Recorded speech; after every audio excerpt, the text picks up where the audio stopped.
Yes, ma'am. Opo. It was actually for last Friday. Ready na kami last Friday para pumunta dito. But the budget sponsor decided to defer it until Tuesday morning. So ngayon yun. Ang present ng budget ng Office of the Vice President at pag-defend ng approved sa DBM under the National Expenditure Program. Just like Kami last Friday para pumunta dito, but the budget sponsor decided to defer it until Tuesday morning. So ngayon yun. Ang present ng budget ng Office of the Vice President at pag-defend ng approved sa DBM under the National Expenditure Program. just like last time, ma'am, kayo lang din ang mag-isang humarap kayo sa budget hearing po ng OVP. Oh yes, oo. Nag-usap kami ng mga kasamahan ko sa Office of the Vice President and syempre lahat ay apprehensive pa sa nangyari noon sa mga personnel. Nangyari noong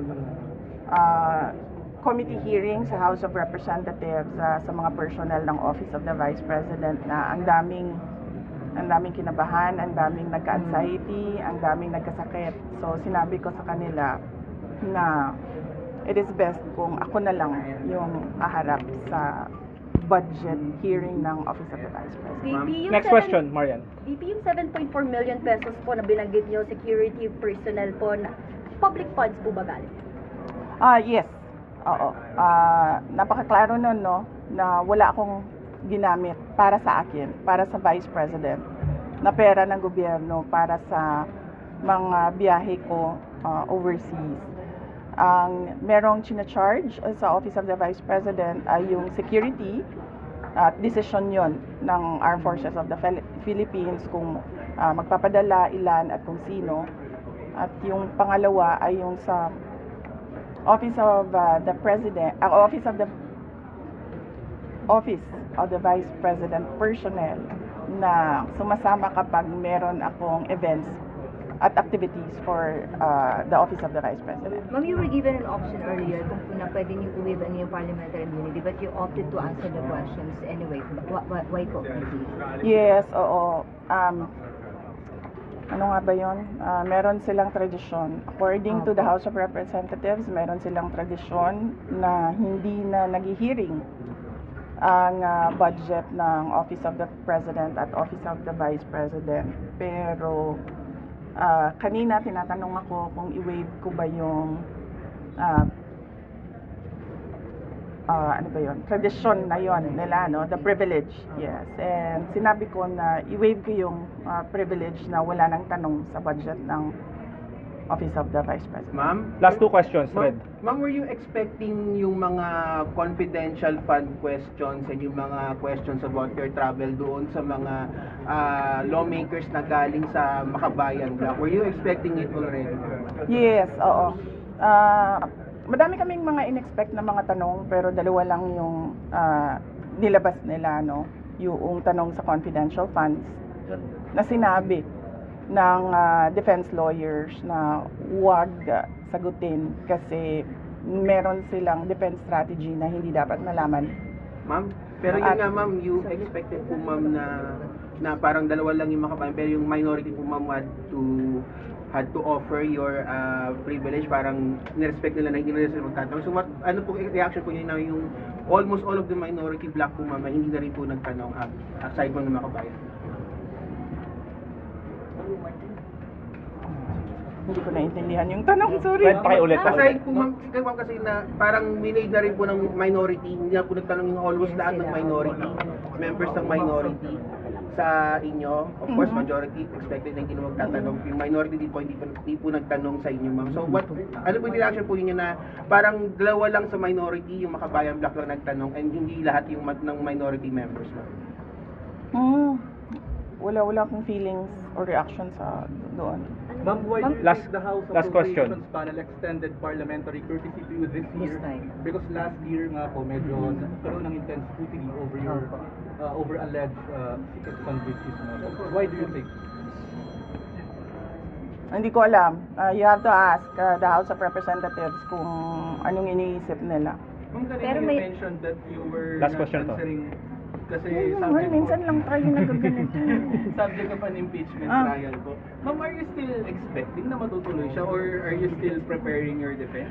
Oh yes, kasi kung hindi man yan matuloy ngayon, 2025, I'm sure mag-file yan 2026, mag-file yan 2027, or even siguro 2028, right before the presidential elections. So, this is all about the presidential elections of 2028. Ma'am, how do you Kung react halimbawa, to hindi how do you po react to criticisms about your travel expenses when you don't bring home po travel investment pledges? Oh, I'm sorry, again, wala akong kinuhang pera ng gobyerno sa mga biyahe ko abroad. Okay. Ma'am, babalik kayo Next dito topic. sa plenary Mel. deliberations? Babalik po kayo sa plenary deliberations? So, support po ba kayo sa kay Kong Jose Alvarez sa plenary deliberations ng budget niyo? Ay, pinag-iisipan ko kasi naaawa ako sa kanya eh. Naawa ako kasi he's already 81 years old and kanina, nasistress na siya. Kaya pinapatawa ko. Kalingog, ma'am, kamusta po? Tingnan natin kung kung nandyan pa yung awa ko sa kanya by the time na schedule na ng plenary. Ma'am, si pero Marian? ba kanina, ma'am, binabanatan ka or medyo mas mabait sila sa'yo this time?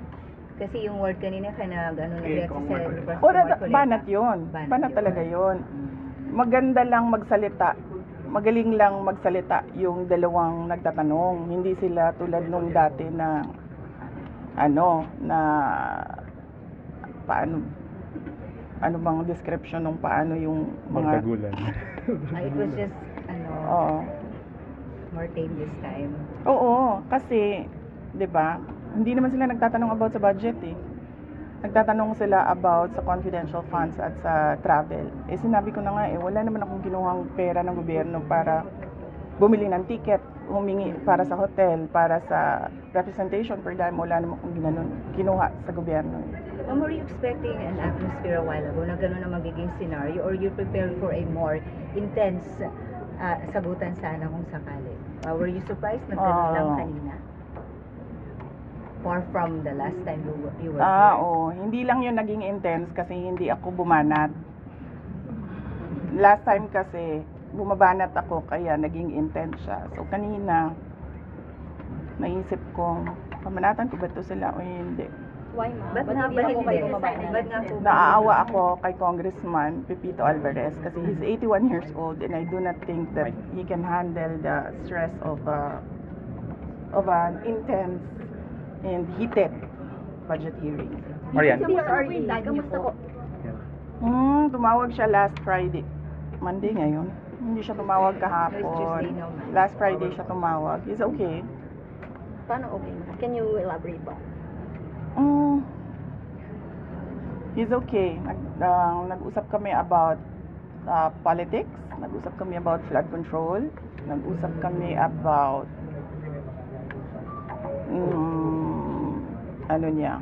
love life niya. So, updated po siya sa mga nangyayari ngayon. Like, nabanggit niyo nga pong flood control issue. Ano pong nasasabi niya?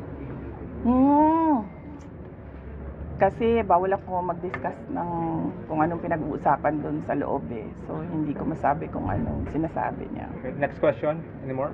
Ma'am, pero nakababahala kasi parang ang sinasabi kasi ni Atty. Bonfan, he's unfit now. That's why we kept on asking how is really the former president kasi di ba parang kaya po na-defer ang kanyang supposedly confirmation of charges because of his health and medical condition.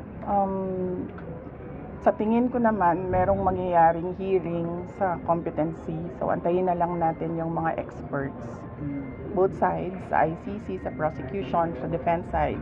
And I'm sure maglalabasan yung mga experts para sabihin kung ano yung problema. Okay. Ma'am, were you able... Do you think So, Marian. he is well, ma'am? He is fit to stand trial? Ay, naku, hindi ako expert sa kung ano dapat ang kapasidad ng isang witness or ng isang accused. Pero ma'am, sa conversation niyo, sharp pa rin po bang mag-ano po sa pag-isip po si former president? Sige, antayin na lang siguro natin no yung hearing sa competency kung meron man. I'm sure masasabi ng mga experts kung ano yung nakikita nila. Ma'am, were you Next able question. to see former Vice President Robredo when you visited Naga po? Did you have the chance? Kasi ganito yun. Noong nagkita kami ni Vice President Robredo sa bahay niya, alala nyo, hindi naman odd yun. Hindi odd yun sa akin kasi binibisita ko talaga yung mga former Vice Presidents. Nag-courtesy call ako sa kanila, nagpapakilala ako. Sinasabi ko kung ano nangyayari sa opisina, ano yung projects ngayon, mga ganun, updates.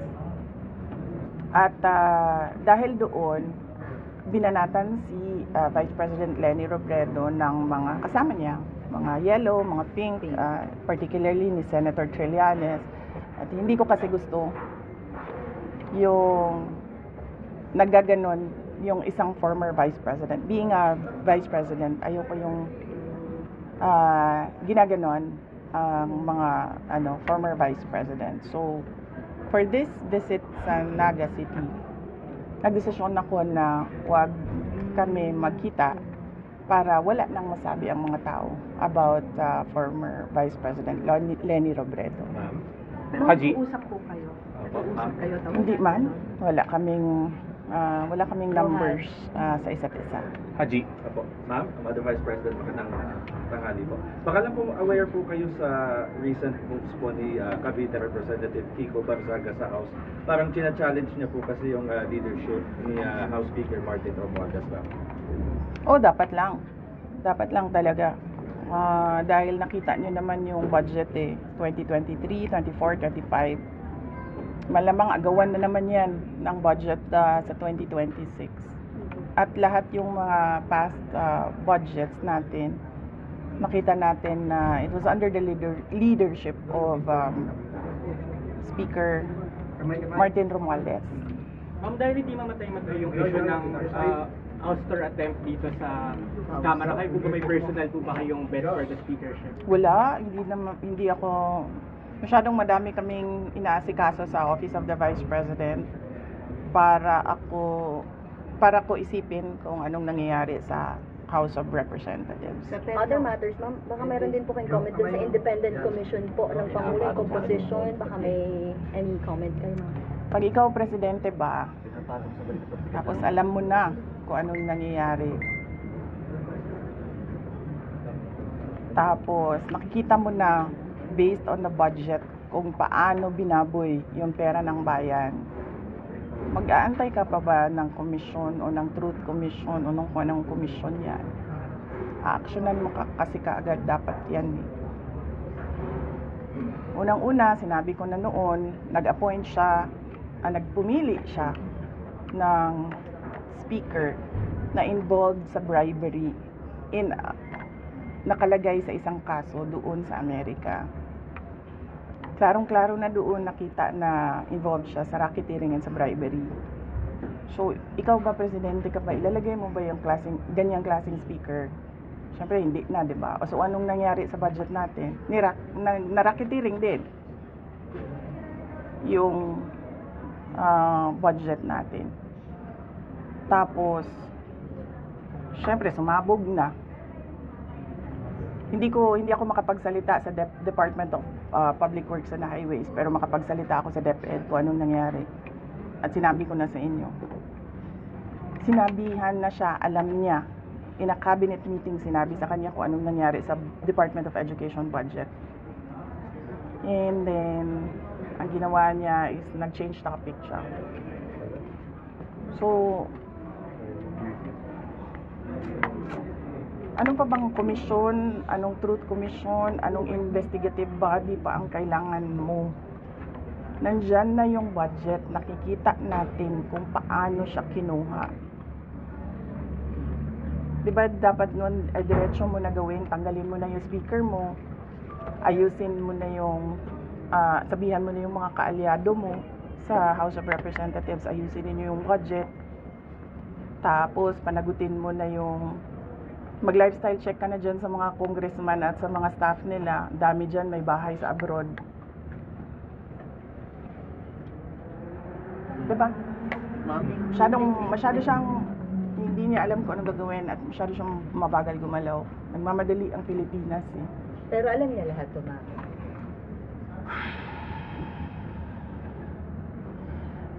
Alam nga nung bata na nakikinig lang at nanonood lang ng balita at nagbabasa lang ng budget. Presidente pa, hindi niya alam. Pero ma'am, di ba too little too late na po ba yung ginawa ni BBM? And of course, dapat po ba talagang kasuhan na si Speaker and si Sandy ko sa mga ginawa nila? Actually, hindi na nga siya too little too late eh. Nothing na nga siya eh.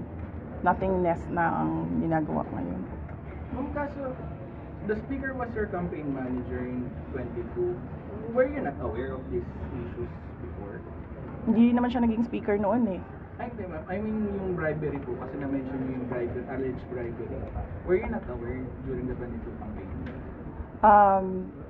I do not remember the exact time kung kailan ko nalaman yung case doon sa United States kung saan nabanggit yung pangalan niya sa pagtatanggap ng bribery for the cases that were filed here in the Philippines. Pero hindi naman kasi ako ang pumipili ng speaker eh. Ang pumipili ng speaker ay ang presidente. At naging campaign manager lang naman siya by default eh kasi siya yung president ng partido ng Lakas. Ma'am, yung umuubo Any more questions? po sa Senate, ma'am. Senate po, ma'am. Sa Senate. Ano naman? Hindi naman tapos yan.